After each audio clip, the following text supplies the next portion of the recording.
Welcome everyone. This is Desi Vijay. I'm a North-South National Team member and a coordinator for webinars. Glad to see you all here today. As all of you know, our registrations for the in-person regional contests are all open already. The contests will start happening from April 1st till May 14th during 3 different weekends. This year, it's also in person after being online for a couple of years. And so, just like we did during the last few years, we have been bringing in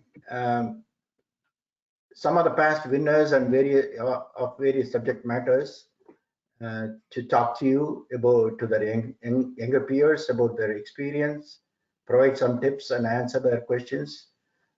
We call that as a Meet the Pro type webinars. Today, we have about 4 enthusiastic youngsters are here ready to talk to you about geography, a vast and interesting subject. These youngsters have been very active with geography and they have participated in many national, international competitions. I'm really particularly delighted to have 2 very young panelists. Still, they are in the middle school waiting to talk to you. We really do not mean them to be a pro in a classic sense because of their ages. Nevertheless, they achieved quite a bit of accolades during these years. I'm delighted to showcase them here.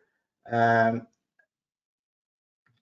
remind you, they would have been just like you a few years ago, starting to show interest in geography, but due to their hard work, dedication, and inquisitive nature, they accomplished so much. So you can do that too. We also have a unique PhD student in geography doing so much of advanced research in geography area. So they all will also make a brief presentation on various subjects within the geography. Thank you for attending. Thank you for all your support. So let me start with the contest information, but we are going to have one of the panelists talk about that. I'm going to invite Abhiraam Girish. He's a 12-year-old geography enthusiast studying at Gomes Elementary School in the Bay Area. In 2021, he won the Senior Geography Championship conducted by North-South Foundation, and 2022 won IAC's US Elementary School Geography Championship. He has a budding interest in politics, enjoys mythology, and is a fan of Amar Chitrakatha comics. I welcome to Abhiraam to talk about the contest first, and then talk about his topic of rivers next. Here you go, Abhi. Can you see my screen? Yeah, okay. Yeah, I can see your screen. Okay, so we'll start with the contest information. Rules and preparation. There are 2 levels of competition in Geography B. The Junior Geography B, which includes grades 1, 2, and 3, and the Senior Geography B, which includes grades 4, 5, 6, 7, and 8. The Geography Bs are held in 2 phases. Phase 1, which is a written exam, and Phase 2, which is oral. Parents are not allowed in Phase 1. They may be allowed in Phase 2 at the discretion of the judges if the space permits. Phase 1 is a written test with 25 questions. All contestants will get the same 25 questions. The contestants have 30 minutes to complete Phase 1. There will not be any partial credits. There will be no negative points for any incorrect answer. Phase 2 contains 5 oral rounds. During this phase, the pronouncer announces the question. The contestant is allowed 30 seconds to provide his or her choice of the answer. During each of the 5 rounds, each contestant gets a new question from the list. All participants will move on to Phase 2. The invitation to national finals is based on the scores of all the contestants nationally and is not based on a direct correlation of ranks achieved by a contestant in a regional contest. Tiebreaker rules are specified in the North-South website. The geography information, including the rules, syllabus, preparation, and the FAQ, are in the following links. The regional So we will send you this presentation tomorrow, and then you can click on those links and then use them. For now, we just wanted to say these are all the information already available in our website. Okay, so let's move on with Abhiraam. Let me make you as a presenter, Shadhi.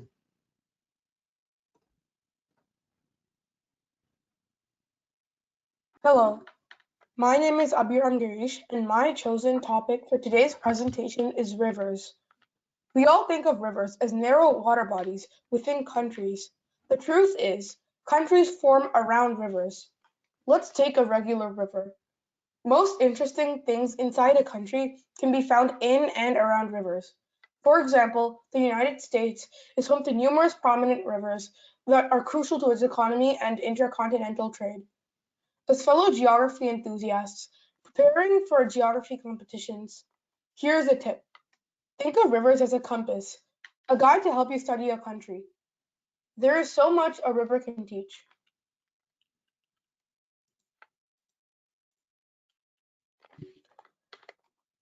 One can study mountain ranges using rivers as a guide. Most rivers originate from mountain ranges. Let's go to the Carpathians in Europe, where the Vistula and the Dniester rise. The Vistula flows into the Baltic Sea, while the Dniester ends up in the Black. The Himalayas are almost unthinkable without the extensive river network that includes the Ganges and the Brahmaputra. If you want to learn about water bodies, rivers help with that as well. For example, the Orinoco originates in the Sierra Parima Mountains and flows all the way into the Atlantic Ocean. The basin is rich in mineral deposits such as iron ore, vanadium, chromium, bauxite, nickel, and manganese. The Ganges-Brahmaputra basin is one of the most fertile parts on the planet and produces much of the region's rice, wheat, corn, millets, and sugarcane. The Niger Delta is a petroleum-rich region and has been the center of international concern over pollution from major oil spills of multinational corporations. Do you want to learn about the major cities in any country, even capitals? They are often situated at the banks of a river. You must be familiar with some of these places on this slide. The Danube is a particular favorite of mine, crossing 4 capital cities through its course: Vienna, Bratislava, Budapest, and Belgrade. One can learn about the agriculture of a country using rivers. Firstly, rivers assist with irrigation, and a river's flooding can be a blessing, as many nutrients are transported from the river into the soil. Rivers feed the world in 3 very important ways. Firstly, 25% of global food comes from croplands irrigated by river water. Secondly, 40% of global fish consumption relies on rivers. Thirdly, covering just 5% of the world's surface, river deltas produce 4% of the world's food. Do you want to know how some countries get their power to grow their economies? Rivers have an answer for that as well. Hydroelectric power is responsible for 16% of the world's overall electricity production. It's renewable, emits less greenhouse gases, and dams and reservoirs end up having multiple other purposes besides power generation. One can learn about the important landmarks in a country using rivers. Both natural and man-made landmarks are found near rivers.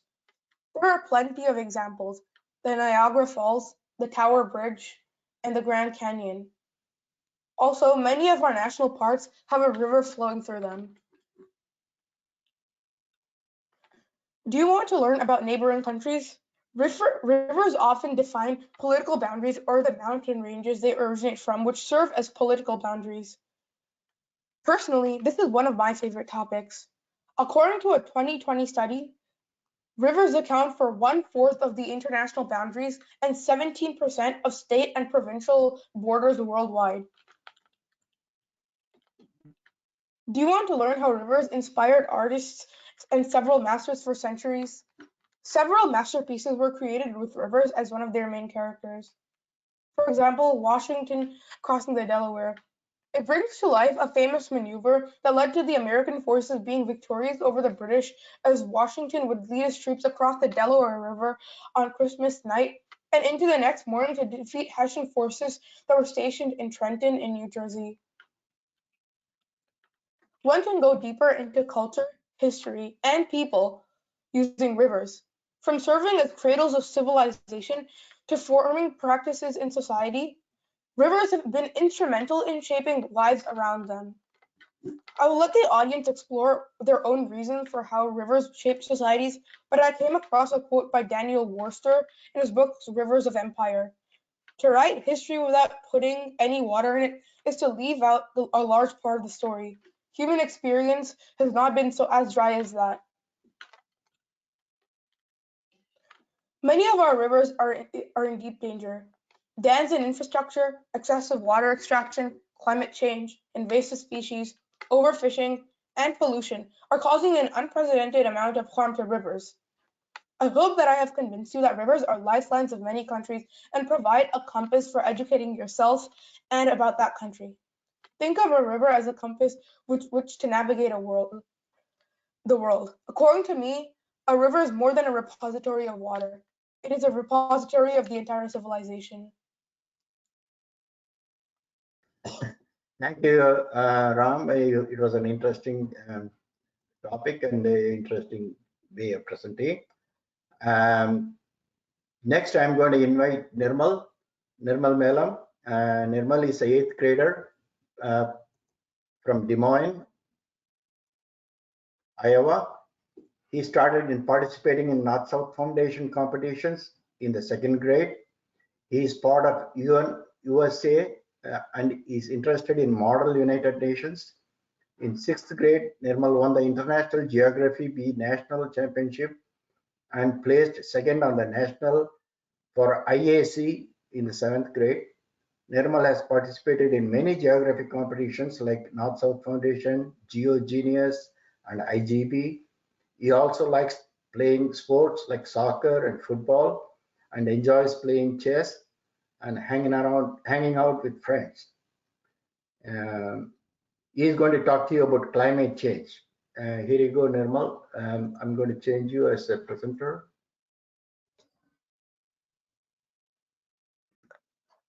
Thank you, Uncle, for giving me this opportunity. Can you guys see my screen?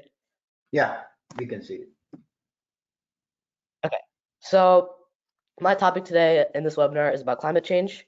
Climate change is the main burning topic in the world right now, as global warming and is increasing the temperatures in the earth, and it is having many profound effects on the planet. So the main effects of climate change on our planet is heating up of polar and non-polar ice. We can see this like the heating up in the Arctic and the Antarctic ice shelves, as well as non-polar ice found in Himalayas and other alpine areas in the planet. Changes in the precipitation patterns, frequent wildfires, increased frost-free growing seasons, more droughts and heat waves like we're experiencing already, like in the southwestern part of the USA, and the mega drought along the Colorado River, species extinction, and stronger hurricanes and tropical storms. So, heating up of Arctic and non-polar ice glaciers. Triggering one problem will trigger an entire set of issues. It's like a domino effect. So glacial recession, it's like when the lower part of a glacier melts and it causes the glacier to shrink and recede, and that can accelerate sea level rise and can endanger coastal communities and cities. Also, major glacial dependent rivers dry up. An example would be the Rhine River, which starts in the Vorderrhein in the Swiss Alps, and it is experiencing record low water levels as of right now. And then it could lead to glacial darkening, like setting up algal blooms in the ocean, and that can make oceans acidic, which can endanger marine life. So an example of glacial recession is Glacier National Park's most visited glacier, the Grinnell Glacier.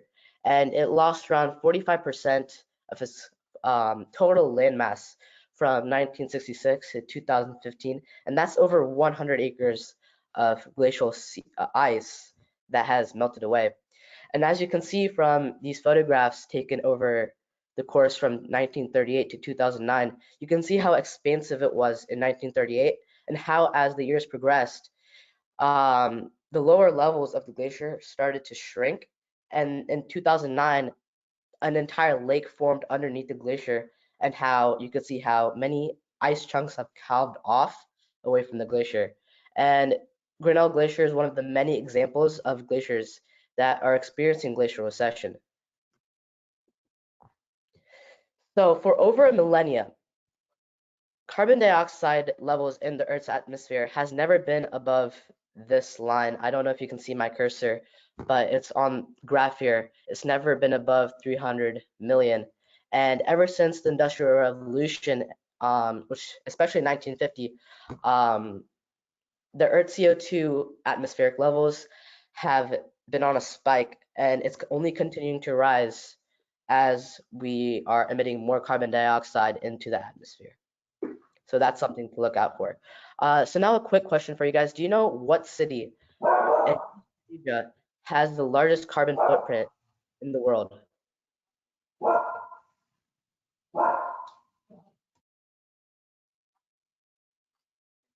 Okay, so I can't see the chat, so I don't know if any of you guys answered, but the correct answer would be Seoul. And it like emits a ton of dangerous carbon pollutants into the air, and it contributes to 20% of South Korea's total CO2 emissions itself. So looking at this next slide, it's around Northern Asia and Europe. This slide shows the shipping activity and shipping lanes around Russia and Northern Europe. And as you can see, there's a ton of shipping activity, especially around Murmansk and around the Siberian permafrost. And as global warming continues to melt away the Arctic ice shelf and the Greenland ice sheet, shipping activity around the Arctic region will only continue to increase. And scientists estimate that by 2040, the Arctic will be completely ice-free during the summers. And that can set up a stage for global conflict, as the Arctic is home to many offshore deposits of natural gases and petroleum and so on. And this can cause conflict between many countries along the Arctic region. And it's something to look out for.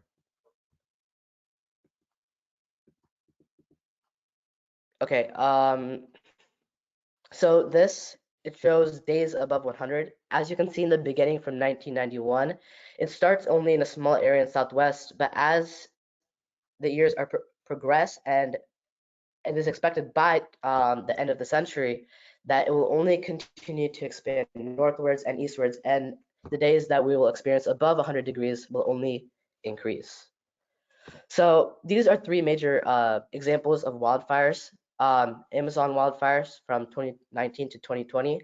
As many of you might have already know, the Amazon rainforest is the largest rainforest in the planet and is one of the most biodiverse regions. And as you can see, there's not really one big specific wildfire, but it's many wildfires scattered around the rainforest and the Amazon River basin that's destroying the forest, which emits CO2 into the atmosphere itself, and also is endangering many species that are endemic and can only be found in that one ecosystem. Also, frequent California wildfires. The state of California and many regions along the southwestern and western USA are experiencing wildfires annually due to the Santa Ana currents. And the frequency of wildfires will only increase as global warming continues to increase the temperature of the planet. And then the Australia Black Summer, which occurred from 2019 to 2020, which endangered many animal species like kangaroos and bats, and endangered many people, especially along the eastern coast, like people in Sydney, Melbourne, Brisbane, and Canberra. Another example of an effect of climate change would be the Lucifer heat wave, which occurred in the August of 2017, and it struck mostly southern Europe and northern Africa, and Sicily, which is an island of Italy, experienced 119 degrees Fahrenheit temperature, which was the highest ever recorded temperature in southern Europe. Also, another thing that scientists are noticing is spring is coming earlier, and this can affect the frost-free growing seasons. And this is a major problem because most of the pests and invasive species usually die off in the winter. But since spring is coming earlier, they're still being alive and they're destroying crops all over the world and causing famine. It will also be affecting ecosystems and agriculture all around the world. Another effect is stronger hurricanes and tropical storms. So from the beginning of the decade, from the 2000s, hurricanes and tropical storms have been growing stronger. We saw this in 2005 as as it was the most active hurricane season on record with Hurricane Katrina, and then 2020, the 2020 Atlantic hurricane season broke records as the most active season on record with many major hurricanes like Hannah and Laura and Marco, which hit many coastal regions along southern USA like Texas and Louisiana. And hurricanes are still making having profound impacts along the coastal areas in southern and eastern USA, as well as Caribbean regions. And the hurricane seasons are growing in severity and growing longer. So I already talked about how frost-free growing seasons can have an impact on famines, and an example of a huge famine was the locust infestation from 2019 to 2020. As you can see, after the cyclone outbreak of Cyclone Mikunu in 2018, there's been a ton of reports on locusts in the Middle East and the Horn of Africa, and with a lot of outbreaks in food insecure places like Ethiopia and Kenya, which killed many people as these regions are already food secure to begin with, and it was a major problem in that area. And species extinction. Scientists believe that 0.01% to 0.1% of all species on the planet are becoming extinct every year, and that's around 200 to 2,000 species that are being added to the extinction list every year. And there are many threats that species are, especially endangered species, are facing that can cause this, like loss of habitat, like habitat loss, over exploitation of species, pollution, poaching of species, climate change, and diseases and invasive species. And another example of extreme weather would be Cyclone Freddy, which happened really recently, and it was the longest lasting cyclone that has been ever recorded, and it particularly affected areas in southeastern Africa like Mozambique, Madagascar, and Malawi, and particularly impacted the city of Blantyre, the second largest city in Malawi. And it was the second largest cyclone of the Australian cyclone season from 2022 to 2023. So quiz time. Which large river basin, the world's largest irrigation system, is critically important to the food security and water supply, but climate changes threaten the future availability of what river that flows through the ruins of Mohenjo-Daro and gives its name to a civilization known for urban planning?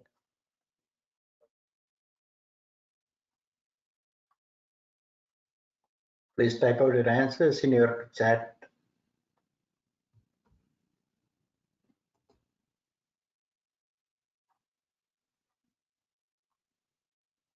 Okay, so again, I can't see the chat, so I don't know who got it right, but the correct answer is the Indus River. So Poyang Lake, it is China's largest freshwater lake, and usually it dries off during the winters and it grows during the summers. But during the 2019-2020 year, it experienced the lowest recorded water levels during the winter and the highest water levels during the summer in July. And this lake can be found in what province, which is highlighted red in the map, which has its largest city at Nanchang.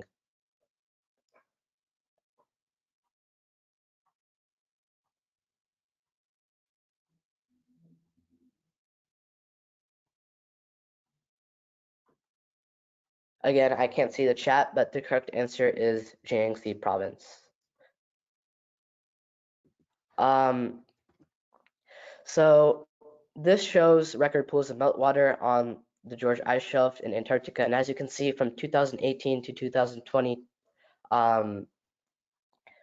you can see there's more meltwater, and the massive slab of glacier ice, which protrudes from the western side of the Antarctic Peninsula from the George Ice Shelf, floats on the water separating the peninsula from the largest island of Antarctica, which is also the second largest uninhabited island in the world after Devon Island. Name this island.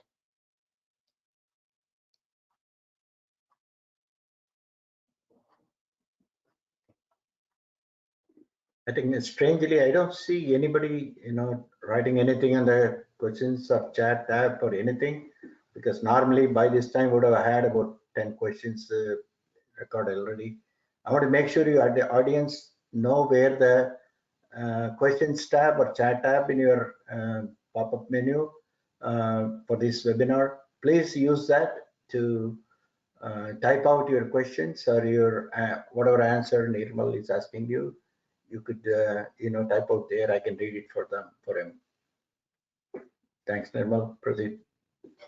Okay. The correct answer is Alexander Island. And the Somebody, last question somebody is said Berkner Island, is it not, right?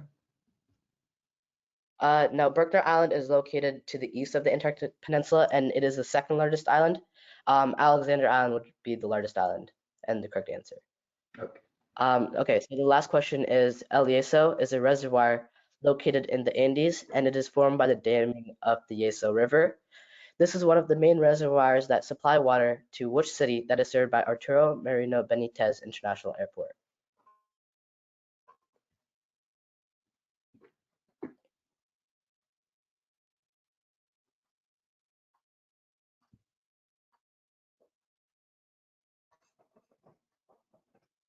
Okay, the correct answer would be Santiago. Yeah, Santiago in Chile.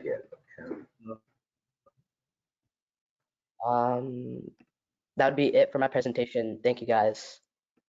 Thank you. For listening. Thank you very much, Nirmal. That was very interesting. Those who can go through the recorded link again and then see how the answers or the questions. We next move on to Pranavkrishna Bharanidharan. Pranav is a freshman based in California. He won 2022 MS IPNCT and was the top scorer of 2022 MSNCT out of the more than 700 players at the tournament. He led his team to a tied for 13th finish by playing solo. He has won numerous awards in history, geography, and science quiz bowl competitions. He has won bronze medal in 2018 IGB World Event held in Berlin, Germany. He is a published author of 2 books and enjoys chess, academic decathlon, and guitar. He is passionate about geography, and today he'll be talking about quiz ball. Pranav, do you want me to try that or?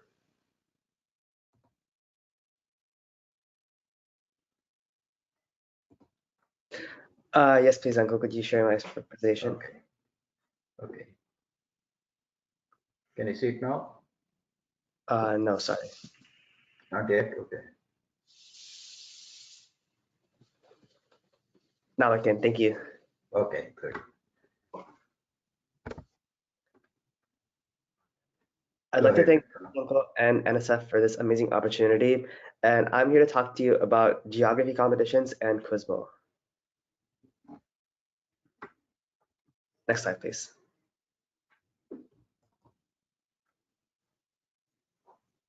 First, a little bit about myself.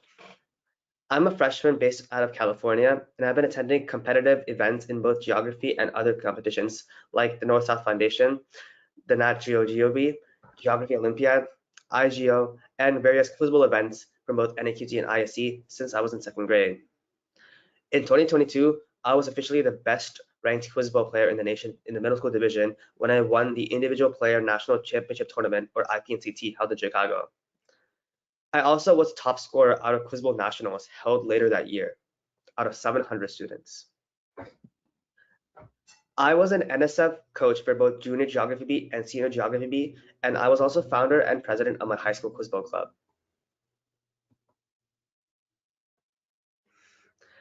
From a young age, I've been incredibly passionate about learning about geography, and I find the intellectual curiosity to always bridge in success. When I was young, my school would put on country fairs in which we would do a research project on countries and then present them to the class. During this event, I would always go above and beyond by singing the national anthems of countries I would present in front of several people. While this was also nerve-wracking, I found this very enjoyable since I enjoy singing and I found the experience to be very enriching academically. I also loved looking at maps when I was little and loved to solve geo-based puzzles and quizzes. In 5th grade, this culminated when I started a magazine in my school called The Globe, which published geography magazines. Outside of school, I've been attending NSF competitions since my 2nd grade, and I was a runner-up in the Junior Geography B held in Tampa in 2016. And from geography, I expanded my knowledge base to other subjects such as history, literature, fine arts, science, etc.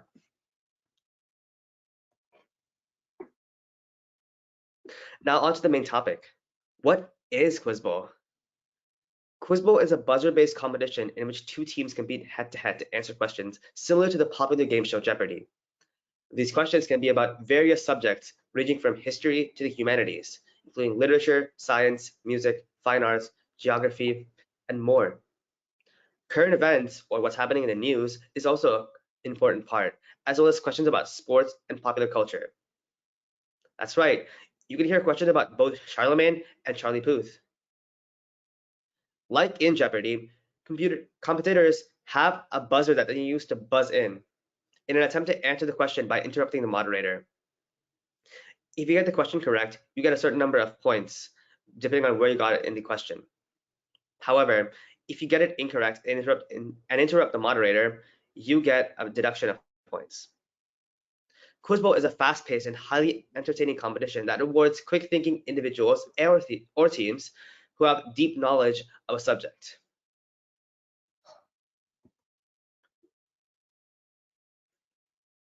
There are many benefits to playing Quizzball. For one, scientia potentia est. Knowledge is power. Quizzball allows you to make friends with like-minded individuals and understand the different perspectives of how to study in the community. And it also fosters critical thinking. I've made several long-lasting friends in the very welcoming Quizzball community. Quizzball also helps you move out of your comfort zone and learn many things that may not be part of your regular curriculum. When I did Quizzball in middle school, I learned about several topics in biology that would come in handy this year when I'm taking a very difficult honors biology class. I currently have an A in that class, and I wouldn't have that A were it weren't for Quizzball. I consider geography to be the adhesive of academia because everything in the world somehow relates to geography. Geography is the study of the world, so anything that happens in the world and discussing whatever happens in the world always has a geographical aspect. Learning about a Peruvian author or Australian scientist is related to geography. It is connected. This entire world is connected. And that's why I believe that having a strong base in geography will help you connect other academic subjects easier. It's like playing a massive game of connect the dots. You can also stand out from the crowd when you play Quizzball. Because of the varying topics of Quizzball, you have broad-reaching knowledge in a broad array of subjects. You can talk about anything from Charles Dickens to Charlemagne. Quizzball also helps you easily join other academic clubs in high school and even in college. It's a lot easier for you to study for these competitions when you have background in Quizzball. This year, I joined my school's very successful and competitive academic decathlon team, and I was the first freshman in history to join that team. When it weren't for Quizbo, I would not be on that team, and I would not be the top scorer that I am right now. Lastly, Quizbo helps you stay intellectually curious and helps keep the juices flowing.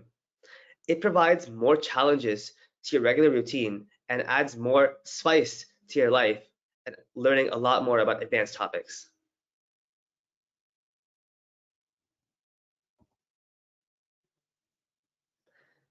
Now on to some sample questions. So the main difference between Quizbo and other game shows like Jeopardy is that the question format is different.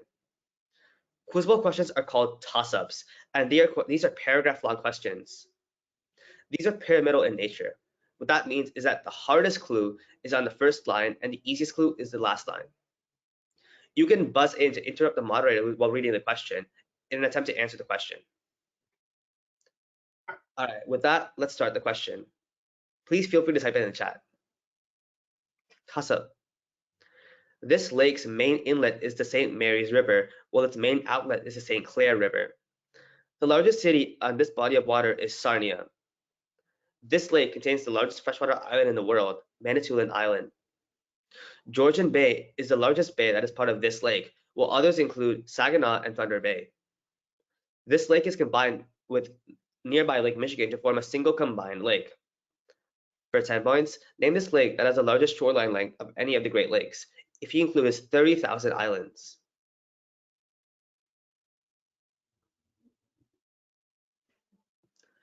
Unfortunately, I can't see the chat, but Somebody said Lake Huron. we'll discuss the answers in a little bit once I'm done with the presentation. Okay. Yes, please type in the answers in the chat. Next question. Prior to joining the euro, the marca was the currency of this country that is also home to the Santa Claus village. This country is also known to its local inhabitants as Suomen Tasavalta. Angry Birds is a video game franchise created by this country's computer game developer, Rovio Entertainment. Oulu, a city located on the Gulf of Bothnia in this country, was destroyed by fire in 1922. An instrument made up from the jawbone of a pike and horsehair is the national instrument of this country located north of Estonia. 200,000 lakes are located in, for the point, what Nordic country? I've gotten Finland as some of the answers posted in the chat, and we'll discuss the answers in a little bit. But before I do that, I'd like to point out a major aspect of toss-ups. If you've noticed, I've underlined and highlighted the word lake, body of water, and country, respectively, in the two questions. These words are what I like to call the indicator. These come after the word this and basically revolve around the question. The word that's mentioned after this, the indicator, does discuss the topic of the question. For example, for the first question, since it's about a lake, you shouldn't be mentioning the Mississippi River, or you shouldn't be mentioning South America, for example. For the second question, it revolves around a country, so don't say the Baltic Sea or the Altai Mountains.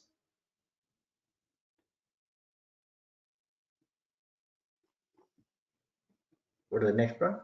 Yes, please. Sorry. There are numerous academic competitions you can go to help foster your growth in geography and other academics.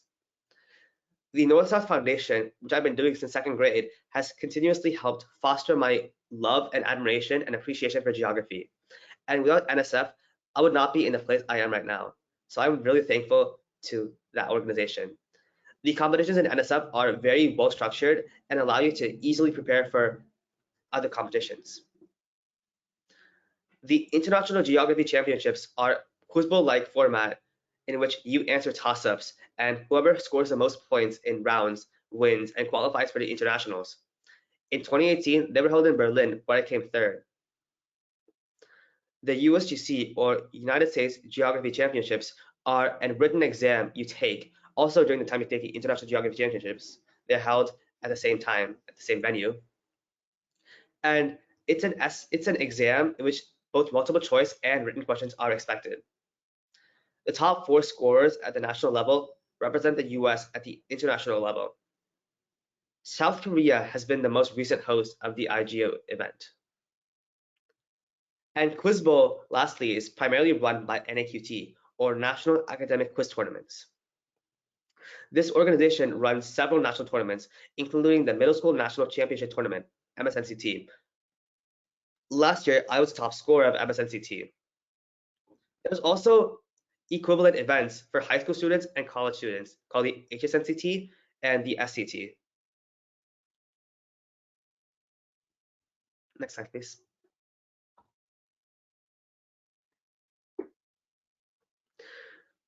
There's a very good study plan that I've devised that I feel like will help you very much in studying for geography.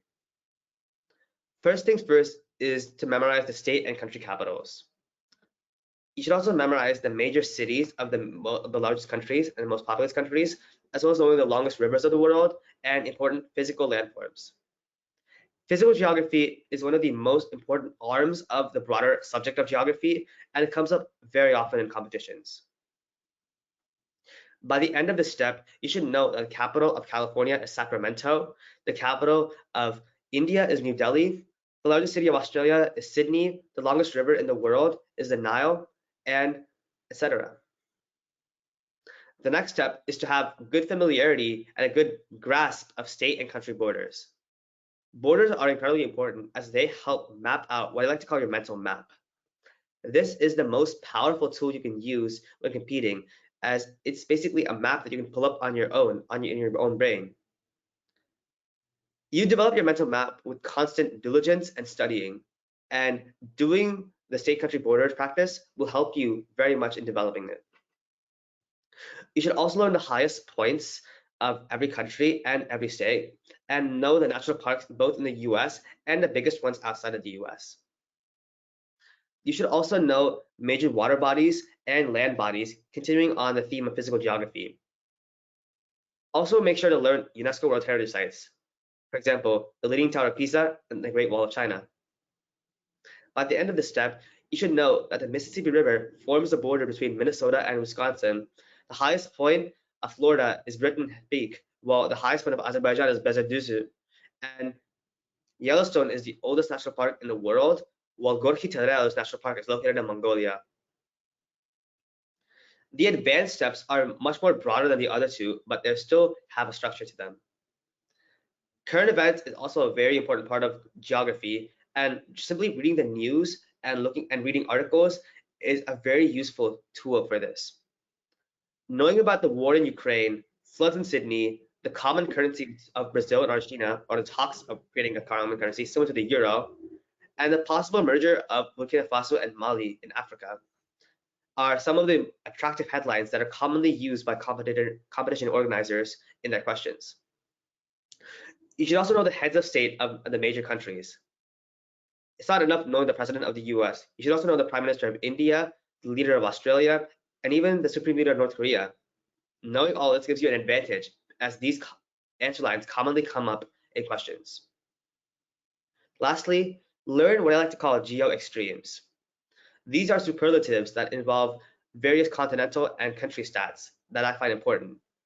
These are some of the most ubiquitously common clues found in toss-ups. For example, the largest uninhabited island in the world is Devon Island, and the GDP of China is the second largest in the world, only after the US.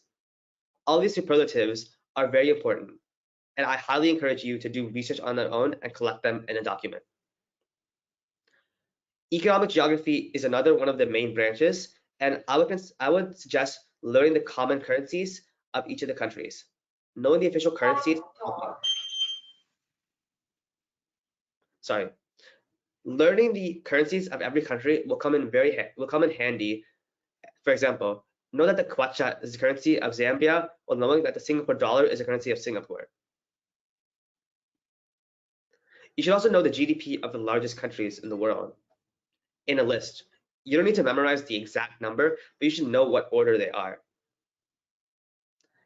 I would recommend using Quizlet and Anki for basic flashcards. Flashcards are immensely helpful in memorizing geography, and while a lot of geography is just looking at a map, some other aspects of geography involve pure rote memorization. To this end, I find Anki especially very helpful. I've used Anki for a long time for Quizbo, and the spaced repetition technique it uses is very helpful. In spaced repetition, you get a card, you answer it.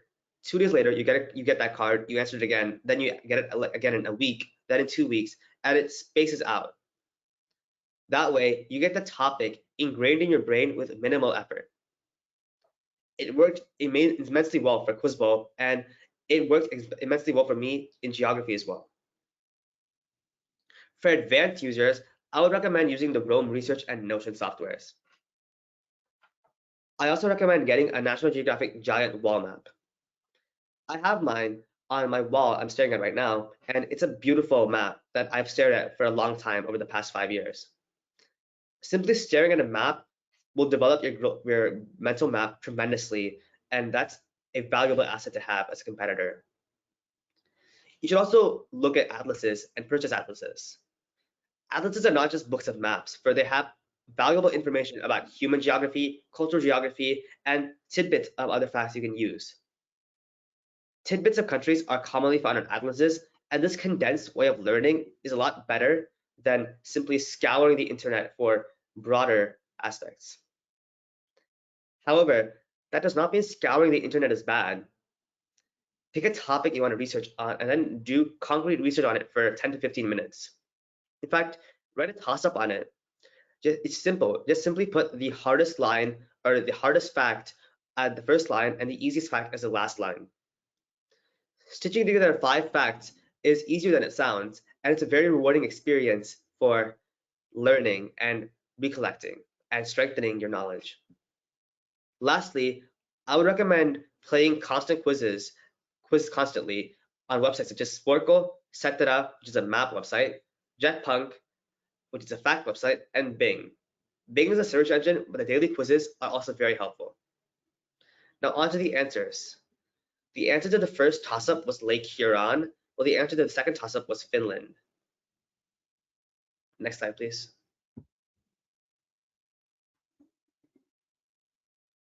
Someone in the audience got both of them correct. Yes. Congratulations, you got Finland correct. That's correct. Good job.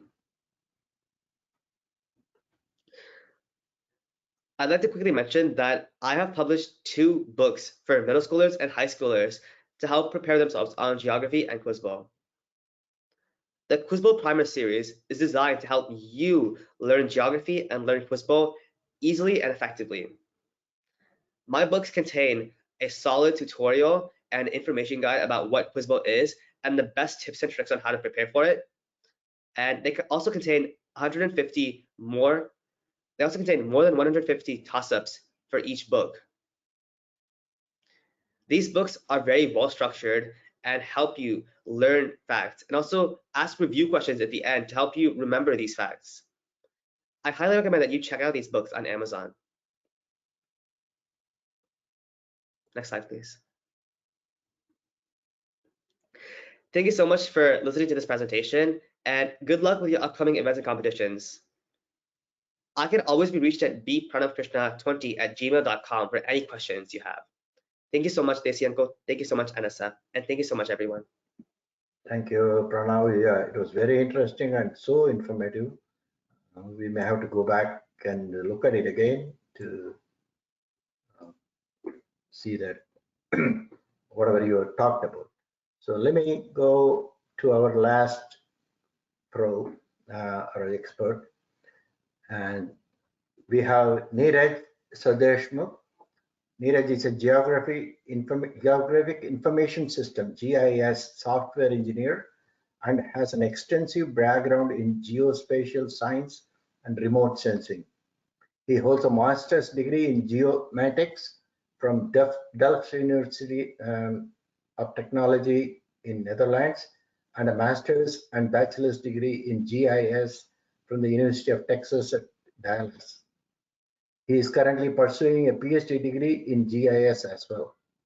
His professional and research interests include point clouds, global navigation satellite system, spatial databases, geodesy, and big geospatial data analytics.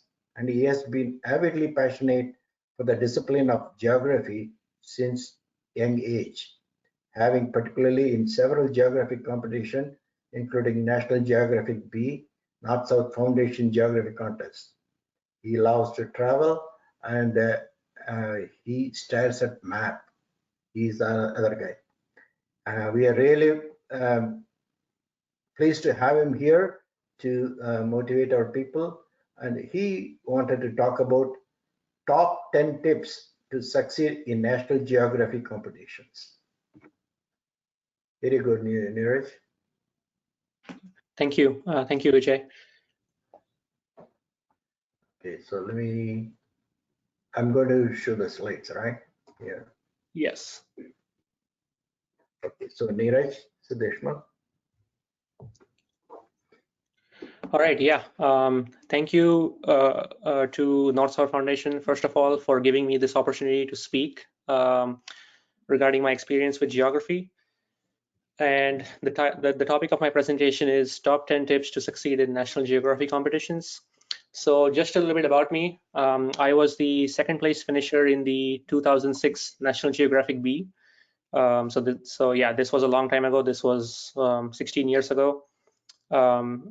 And then I also went on to represent the US team at the National Geographic World Championship in 2007. At that time, there was also another competition called the AAA High School Travel Challenge, which has been discontinued right now. But I was the third place finisher in that. And even prior to that, I took part in the North-South Foundation Geography Bs back in 2005 and 2006. And that was what really got me motivated in geography in the first place. So that was where my whole journey started with geography, is the North-South Foundation geography competitions. And at that time I was in New England, so I took part in the NSF Senior Regional Geography Bs for New England. And then I've been in the discipline of geography and GIS since my college years. So I did 2 master's degrees, one in the US, one in Europe. The one in the US was in Geographic Information Systems, which is like a combination of geography and computer science. And the one in Europe was in geomatics or remote sensing, which is kind of like Earth observation and satellite imagery analysis and global positioning systems, GPS, so things like that. And I also did an internship at the National Geographic Society back in 2013 for about 6 months. That was a fantastic experience. And I've been working in the GIS field since the past 8 years as a geospatial data engineer and geospatial software engineer. So next slide. Yeah, so I wanted to, just provide some inspiration to the young folks here on this call on how to, prepare for national level geography competitions. So my experience with geography competitions is at least 15 years old, but still, I mean, the concepts and the principles would still apply to any other geography competition, even that was held today. And although this presentation was geared more towards the National Geographic B, which also has been discontinued, it would still apply to any other geography competition, including the North-South Foundation competitions as well. So number one, I would say get yourself a very good atlas, because your atlas is like your reference book for geography. There are many different varieties of atlases. The one I would recommend would be the National Geographic Family Reference Atlas of the World. The one that I had used when I prepared for the Nat GeoB was Geographica, but that one is pretty old nowadays. So yeah, there's the Oxford Atlas and there's the National Geographic Family Reference Atlas. And once you buy the atlas, just familiarize yourself with the major cities, countries, provinces, territories, and physical and political divisions of our planet. You can also find lots of pocket atlases as well, which you can take with you anywhere you go. But yeah, number one, I would say buy a good atlas. Next slide. What I did when I prepared for the GeoB was I used to fill out blank maps. So if you just do a quick Google search, you'll find lots and lots of websites where you can download free blank maps of countries, territories, continents, provinces. And what I used to do is I just used to fill them out based on what I had read previously during my reading or what I knew. So like here, for example, I have a blank map of Brazil, which I started filling out. And it's not just about, memorizing locations and memorizing capitals and knowing where things are located. Geography is a lot more than that. It's not just about, this is not a test of memory, who can memorize the most. It's really about understanding the interconnectedness of locations, how they influence or affect one another, and it's a way of understanding how the world works with respect to the various different components of geography, which I will go over in the next couple of slides. Yeah, next. So tip number 2, I would say, make sure that you stay in touch with current events that are happening around the world, and not just events happening here in the US, but also events which are happening across the world. There are lots and lots of good websites for global news coverage. The one that I love the most is bbcnews.com. I read that even nowadays. I read that every single day, at least for 10 to 15 minutes a day. In the morning, I'm on BBC News reading the top headlines of the world and keeping myself informed, of what's going on in Europe, Africa, South America, different places. There's also aljazeera.com, which is also another fantastic website. I also used to read The Economist magazine a lot.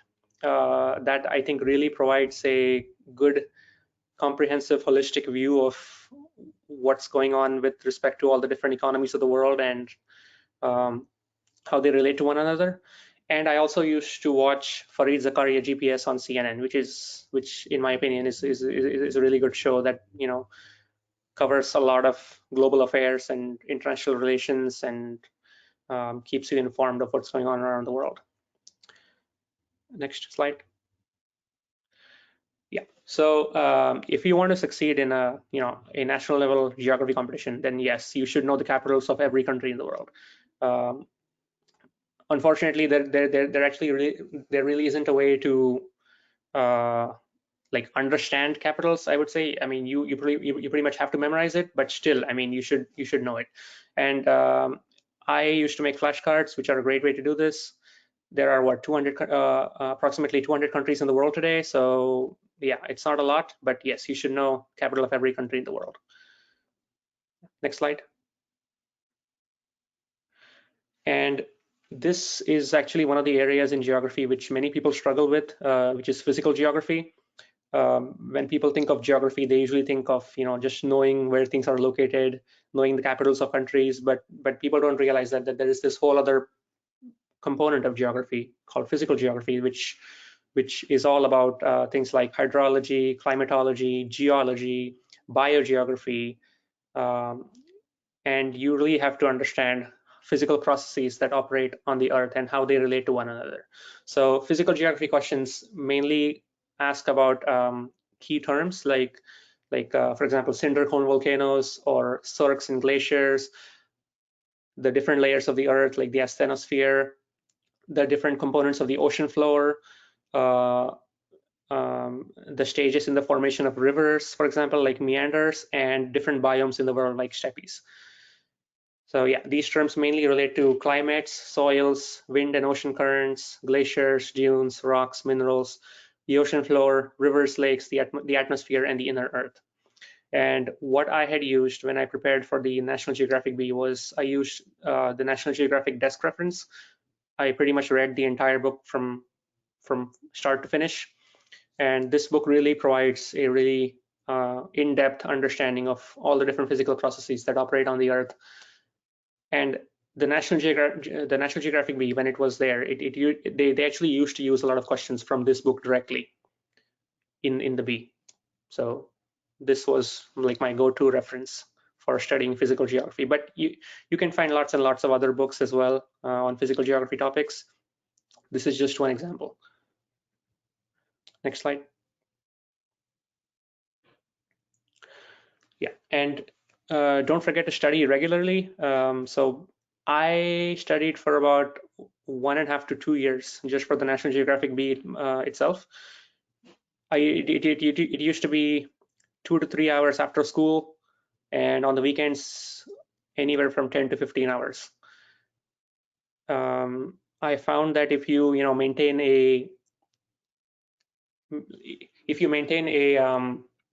a focused work ethic, and if you keep doing it every single day, or at least 5 times a week, 5 days a week, that really yields better results than just doing it like once a week or twice a week and then taking 4 or 5 days off. So yeah, study regularly and maintain your work schedule as well. Next slide. So geography is a really broad subject. What exactly do you need to know? All right, so there's physical geography and there's human geography or cultural geography. Physical geography, like I mentioned earlier, is composed of several subfields like hydrology, climatology, natural disasters, geology, biogeography. And cultural or human geography is like political, economic, historical, population or demographics, and travel and tourism. And then there's current events as well, which is a completely different area. So let me go over exactly what do you need to know within each of these fields on the next slide.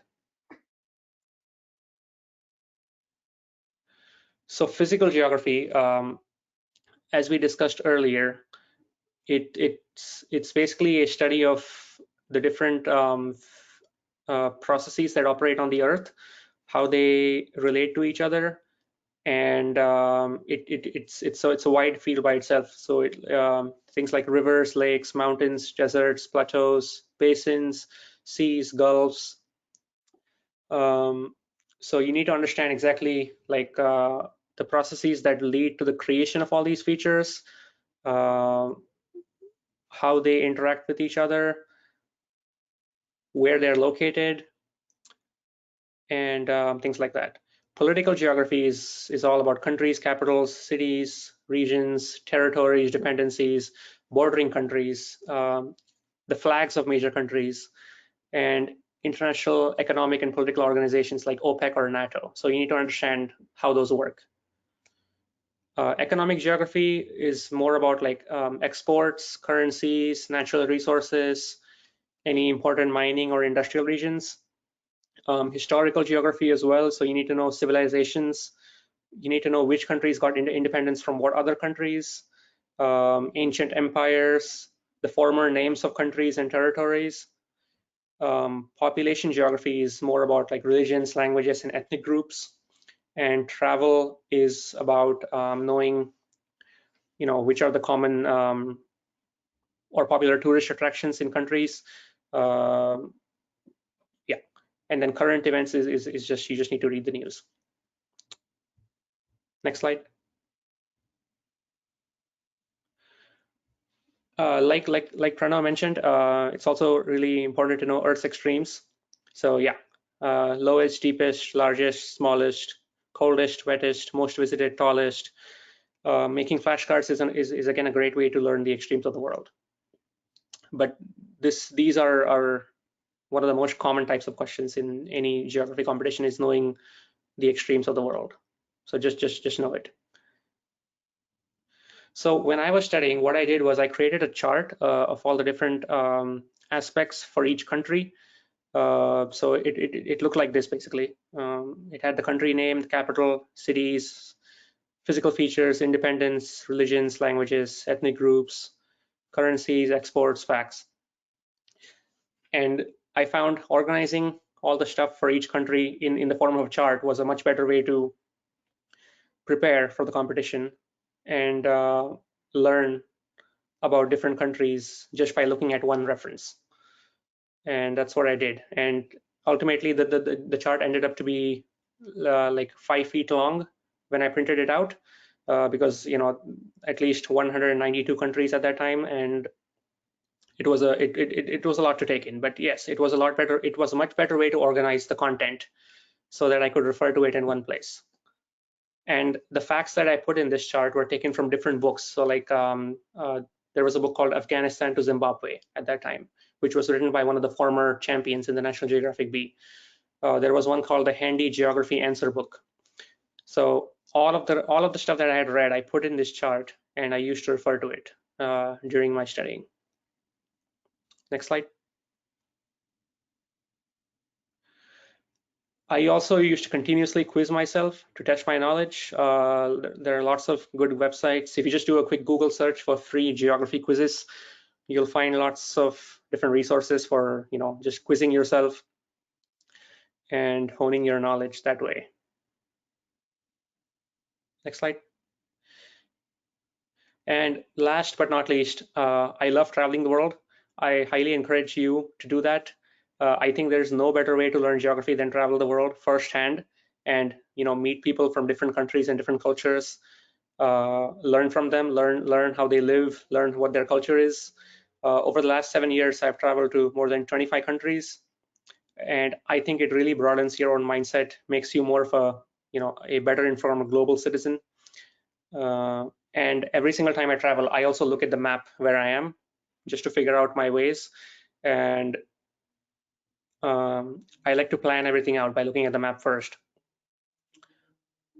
So I highly recommend people to travel as well.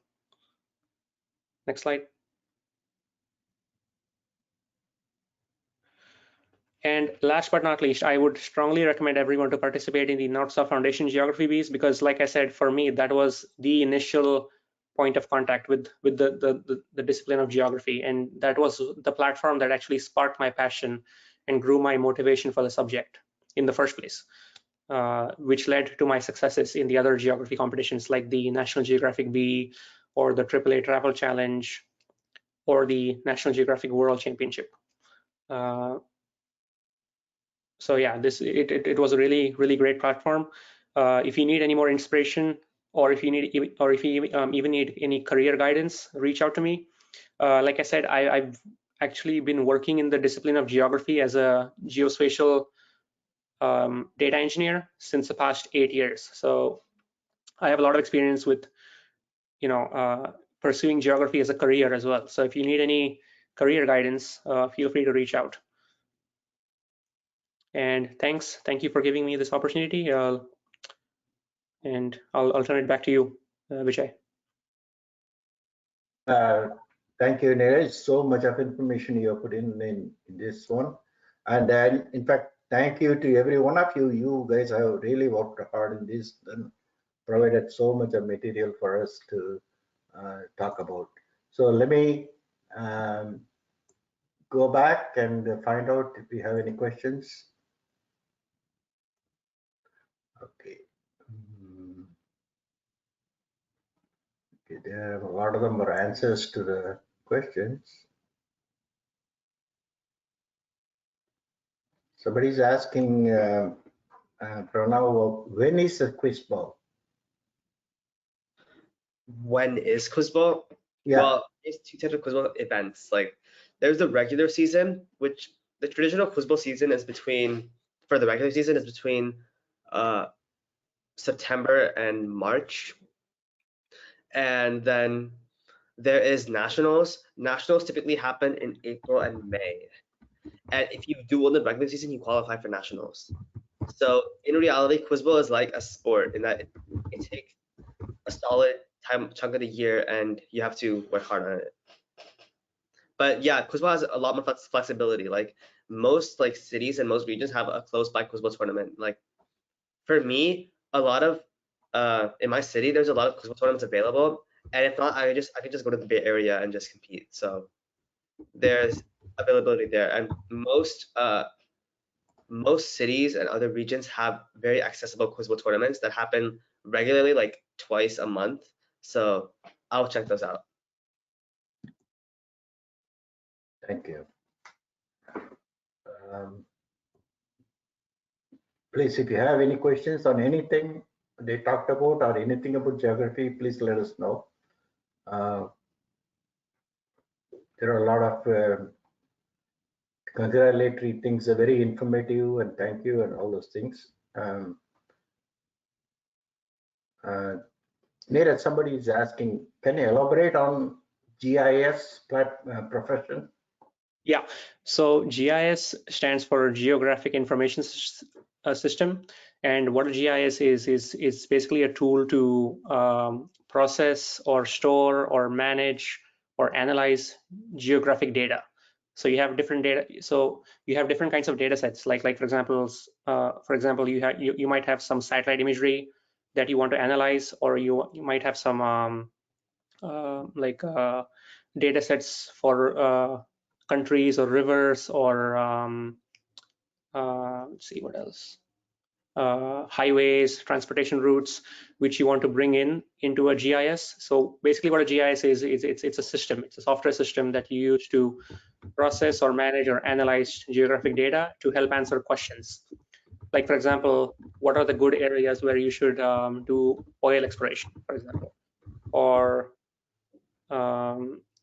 what is the best location to open up a new store, considering things like demographics, highways, accessibility, things like that. So it's a great career path if you want to go ahead in geography in the future, because it's one of the most lucrative and also one of the most up and coming research areas in the field of geography. You can easily, if you do decide to go down this path, then it's also helpful to have a good knowledge of computer science as well, because it's like a combination of geography and computer science in that you need to know the technology, and you also need to have the basics spatial thinking approach as well. So yeah, and it can be applied towards any field that uses location in its operations. So like real estate, transportation, petroleum, the environment, satellite imagery analysis, and positioning, GPS, and things like that. Yeah, that's a vast subject. The next question, I think all of you I want to answer. What is the right age to enter into NatGeoB? NatGeoB. Yeah, go ahead. Nirmal? So the NatGeoB, it was a competition from like 4th to 8th grade, but it got discontinued in 2019. But like NSF, like the NSF Senior Geography B is similar to the NatGeoB because it's like same concepts, same difficulty level, and same age group. Okay. Neeraj? Same question? Yeah. Yeah. What is the right age to enter into the competition? Yeah, so the NatGeoB is no longer in operation, but basically when it was there, the ages were grade 4 to grade 8, and I took part in it when I was in grade 8, so I only had one chance to compete basically. Since yeah, it was only for middle school students at that time. Is there a replacement for that NatGeo now, or? I think so from the National Geographic Society itself, there is no replacement, but there are also other kinds of geography competitions like the US Geography Championships or the International Geography Championships, which kind of are the same, but like from the National Geographic Society itself, there is no replacement.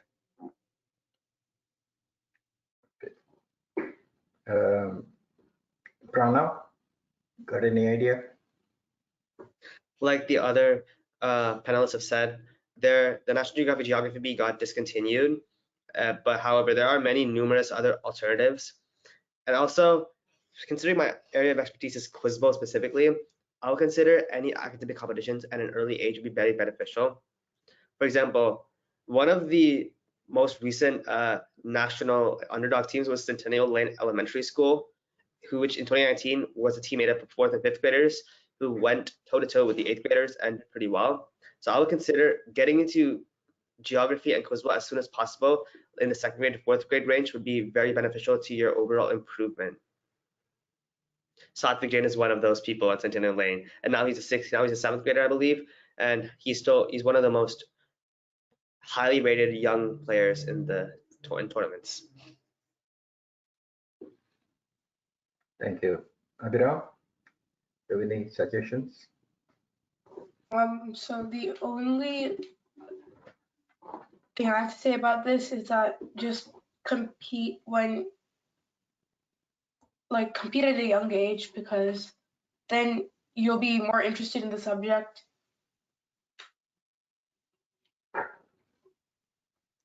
Okay, thank you. One more question for you to Pranav. You said you participated in the second grade. What was the competition? The competition was North-South Foundation only. I committed in the junior geography. Okay. And the JGB is a great opportunity for like first grade to third grade. So it's a really good like baptism into the environment of quiz bowl and geography. And NSF, I have to thank again, because without NSF, I would have started geography and quiz bowl a lot later, and that would not have allowed me to have the success I have right now and the hard work I've put in. Thank you. And a related question is, my younger brother is in the first grade. Are there any events or competitions for his age or grade level? In quiz bowl, I would not encourage a first grader to compete, because I don't know any first grader who has competed in a quiz bowl tournament, but I have seen a first grader compete in the ISC tournaments, in the regionals and nationals. But obviously going to nationals is a very good achievement. So I would consider first grade to be just 1 year too young.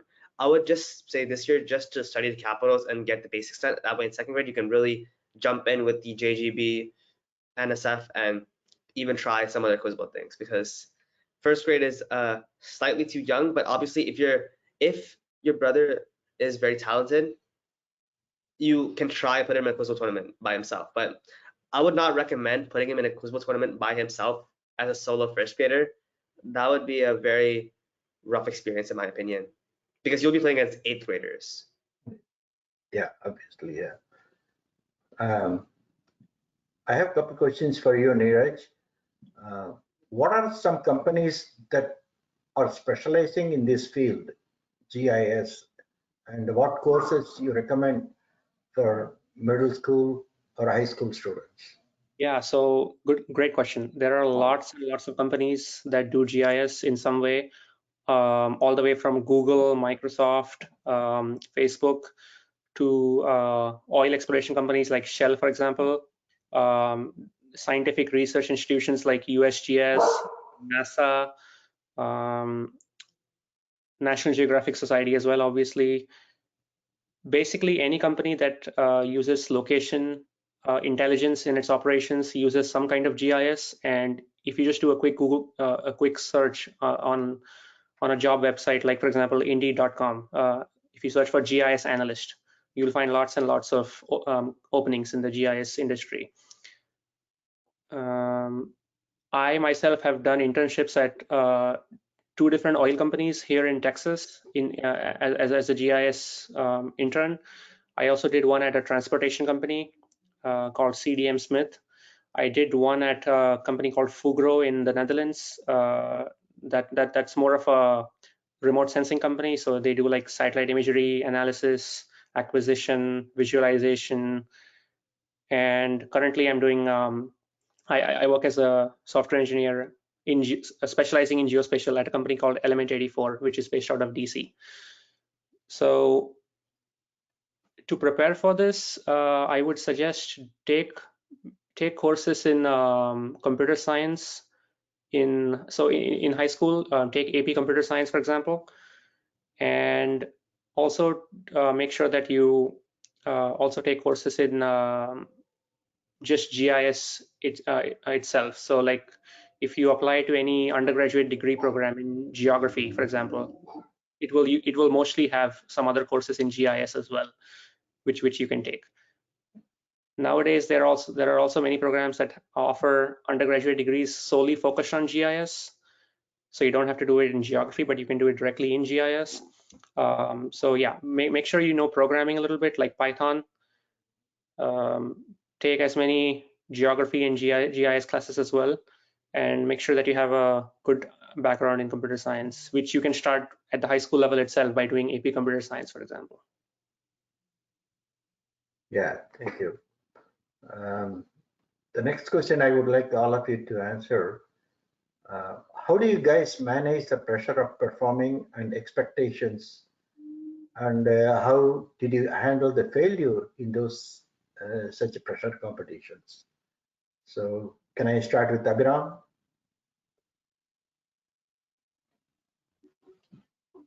Is there anything special? Yeah. I didn't really feel any pressure when I competed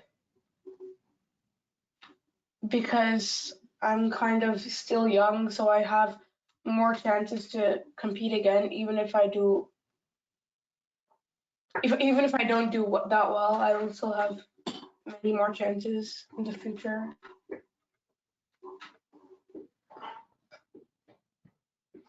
Thank you. Yeah. Nirmal?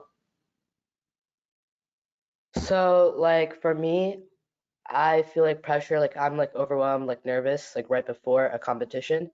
And like once I get into it, like a couple questions in, I start to focus more into the competition and less on my nervousness about performing in the competition.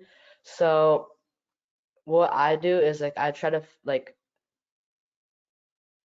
practice, like not really like it's kind of difficult like to explain, but focus in the competition and focus about the competition rather than about your fear about performing. That's what I do. Thanks. Pranav? I'm going to agree with Nirmal here. I would always feel nervous in the first couple of questions in a competition, but after I answer a couple of questions, I get a really good flow in geographies and quiz ball. And I remember in 2019 when I won the elementary division for ISC, I didn't answer any of the first 6 questions in the final, but then I answered 7 in a row immediately afterwards, and I won the event.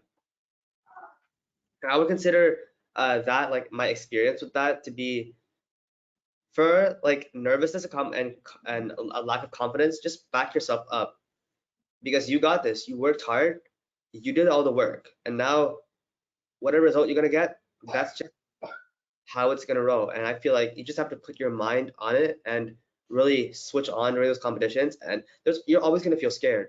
You're always gonna be afraid of what's gonna happen. But I would suggest that you should just like carpe diem, seize the day, and just go ahead and give it the fight you got. I feel like you should just comfort yourself with the knowledge that you have worked hard, you have the right to get there, you have earned your place. Now it's just time for you to deliver on what you know and show it to the rest of the world. Because you should have confidence in yourself, and that's what I firmly believe. That's great. Yeah. Neeraj?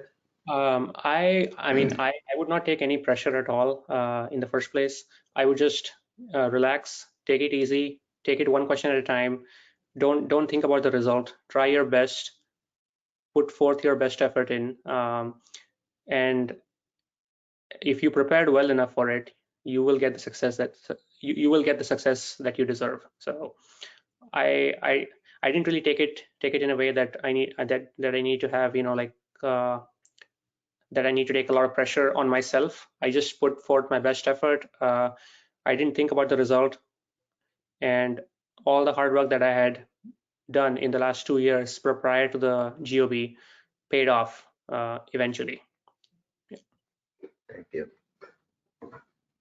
And finally, I'm going to pose a question on my own that geography is such a vast subject and you don't know where to start. It's a starting trouble could be there. Just briefly within a couple sentences, can you share, whoever is willing to share, when and where did you start and how did it go? Go ahead, Pranav.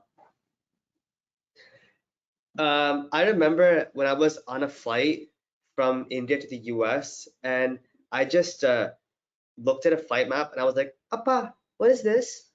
And that flight map really fascinated me because it showed the plane, obviously, but it also showed this great, beautiful world with all its green and blue and amazing colors. And my 4-year-old brain and resonated between me and the geography and the globe that represented geography.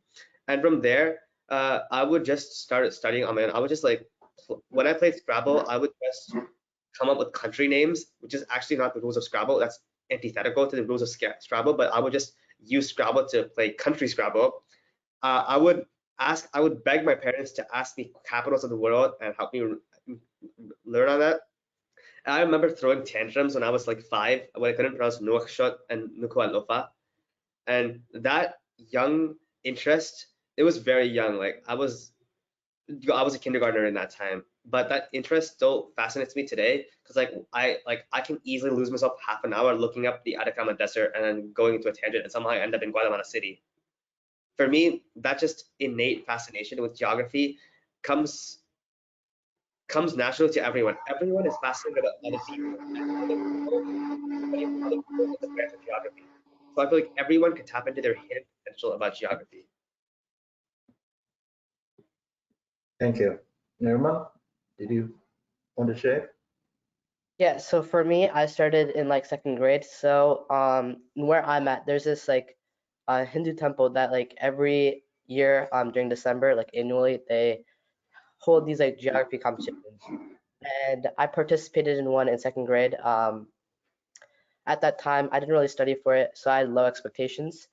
But I ended up having a good result, and so I was like, I'm good at it. I have some interest at it, and it started from there. Thank you. Anybody else? Yeah. Ram?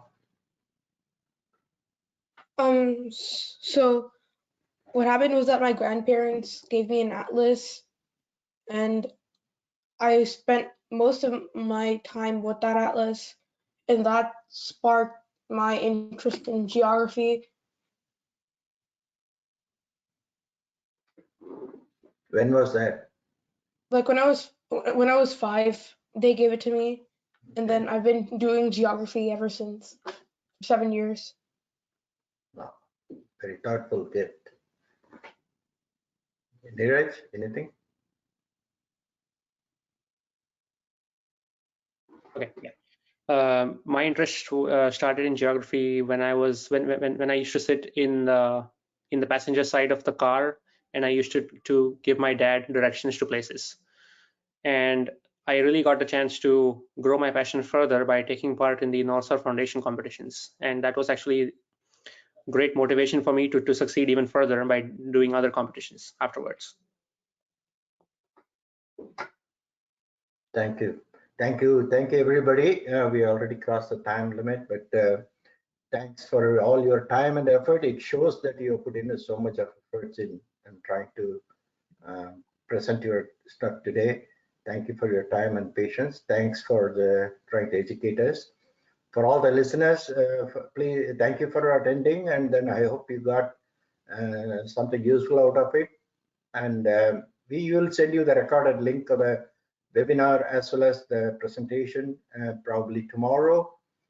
Please fill in your feedback form before you leave. And so we have been conducting this MTP webinars for the past 3 months. This is the 6th session we are doing it, and in a couple of weeks, it's not actually a MTP type session, but it's we are bringing in a session on public speaking on April 1st, but it's going to be on a Saturday afternoon. Please look for the emails from us and then register, and then it's going to be done by one of the public speaking proponent. He's running Ivy League session, and so please be looking out for the session. Also, since the regional contests are starting within the next couple of weeks, and it'll go until in middle of May, we will not be holding any more of these MTP sessions or any other webinars to give you enough time to prepare, and then our volunteers and the parents are also will be busy with the contest.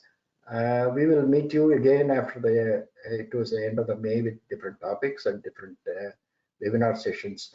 But thank you again for your support and tuning into us.